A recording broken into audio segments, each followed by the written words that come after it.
சென்னையின் இரவு அமைதியாக இருந்தது சில நொடிகள் மட்டுமே. பிறகு திடீரென்று மின்சாரம் போய்விட்டது. முழு நகரமும் இருட்டில் மூழ்கியது. போலீஸ் கட்டுப்பாட்டு அறையிலிருந்து அவசர குரல்கள் ஒலித்தன. அனைத்து நெட்வொர்க்கும் செயலிழந்துவிட்டது. மொபைல் சிக்னல் இல்லை. மின் நிலையங்கள் தானாக சேஃப் மோட் க்கு மாறியிருக்கிறது. டிஎஸ்பி கிருஷ்ணா கத்தினார். இதெல்லாம் ப்ராஜெக்ட் பியூரிஃபை அன் அடுத்த கட்டம்தான். அவரது கண்களில் பயம். அவர் திரையில் மின்னும் தரவை கவனித்தார். விடப்பெரிது purify stage 2 neural reset initiated.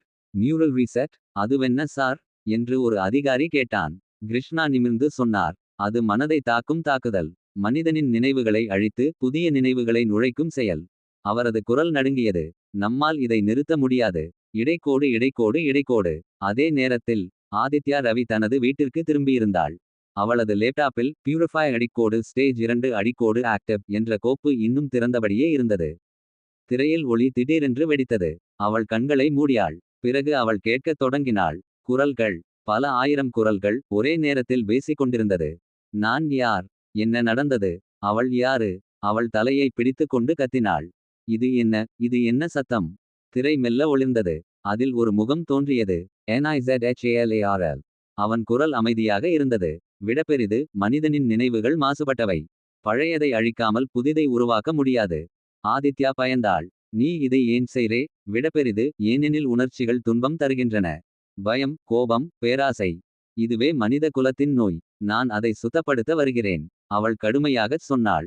அது சுத்தம் இல்ல. அது கொலை. விடப்பெரிது இல்ல. அது மறுபிறப்பு. அந்த நேரத்தில் அவளது தலையில் வலி. அவள் விழுந்தாள். அவளது கண்களுக்கு முன் பல படங்கள் மின்னின. அவளது சிறுவயது தந்தையின் முகம். பின்னர் அனைத்தும் மறைந்தது. விடப்பெரிது உன்னுடைய நினைவுகள் மாற்றப்படுகின்றன. அவள் திடீரென்று எழுந்தாள். இல்ல. நீ எனது மனதில் நுழைய முடியாது. அவள் தன்னுடைய ஹெட்போன்களை பிடித்து அவற்றை அணிந்தாள். அதில் ஒரு ஒலி மட்டும். அருளின் குரல்.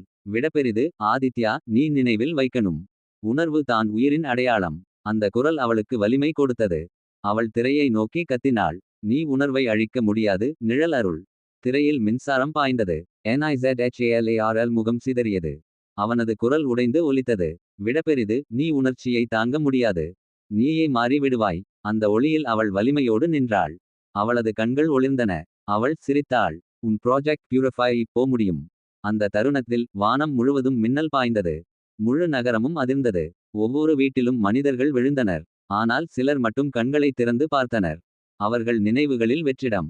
ஆனால் ஒரு புதிய சொல் ஒலித்தது. Purify completed.